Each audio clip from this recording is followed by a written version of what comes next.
Michael Landon Jr. grew up as the privileged son of the late actor-producer Michael Landon. But the apple doesn't fall too far from the tree. Today, Michael Landon Jr. is following in his father's footsteps as an accomplished Hollywood director, producer, and writer. Michael Landon Jr. has produced and directed notable films like the Love Comes Softly series that aired on the Hallmark Channel and grossed the highest ratings in the history of the channel by 40%. He has also released several theatrical films, and with his latest redemptive movie, The Last Sin Eater, he is attracting a whole new audience nationwide. It's good to have you with me, Michael. Glad to be here, Jerry. I'm looking forward to this. Yeah, same here. Thank you.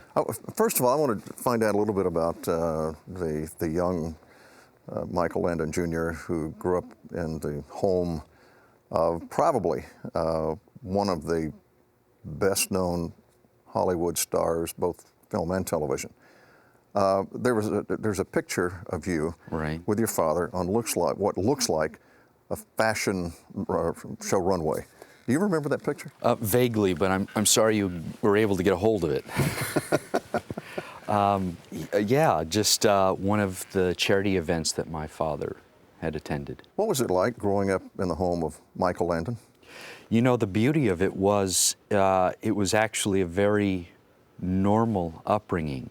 My father put his family first, and so when the weekends came along, he wasn't absent. He wasn't at Hollywood parties or other flying off to places. He was home with us.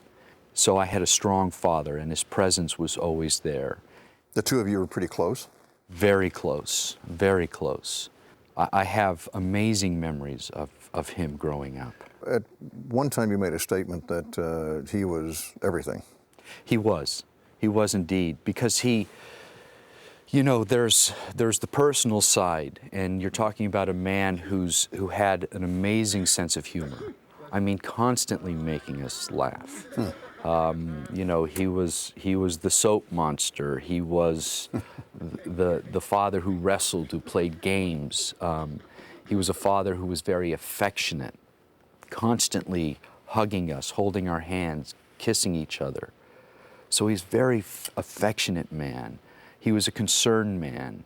A little bit like the father in Little House on the Prairie? Very much so. Really? Yes. There was a blur between reality and fiction. And so then we have that element. And then on top of that, you have the adulation, if you will, of the public.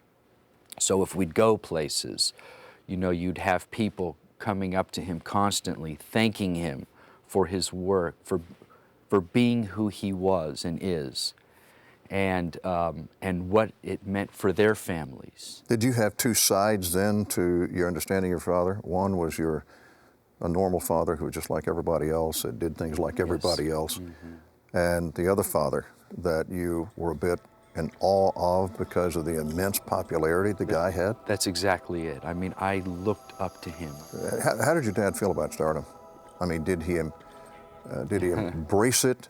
You talked about him not going to parties and so forth. Did he embrace it,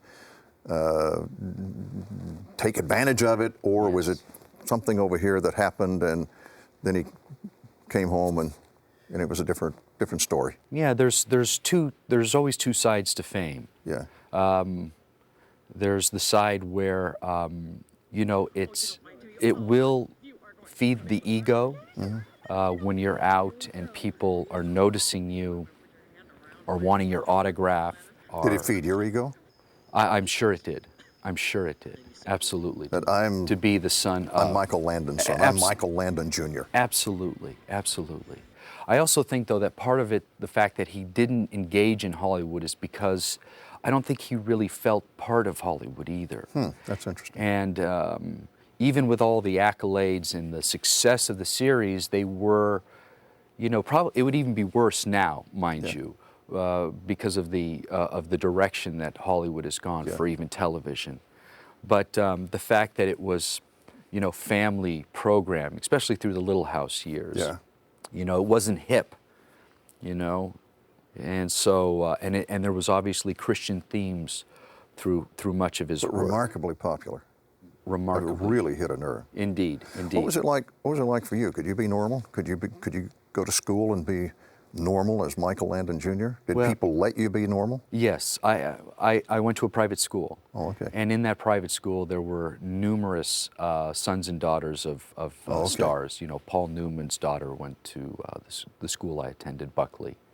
And there were others as well, many others, Merv Griffin's son. So it was, you know, it was an environment for people like myself. It sounds like somewhat of an idyllic kind of lifestyle, especially with the father of that popularity. But at age 15, it all came unglued. It did. It did. My fondest years are the time that I grew up in Encino. We had a ranch-style home in the valley of Los Angeles, which, you know, is Encino, and it was a home. And then when we moved to Beverly Hills, we bought Bill Cosby's home, and it was an estate in Beverly Hills. It was massive, and we were on 7 acres in Beverly Hills. 7 acres in Beverly Hills. Yes, my father purchased the. we were on about 2 acres, and we purchased the additional 5 for $17,800. Got to be kidding. Yeah. So it was one of the best investments a human being could ever make. Indeed, indeed. But anyways, the world began to change when we moved there, and it was in the next few years, without me knowing it, that things began to unravel with my parents. That day changed everything, because there was no lead up to it.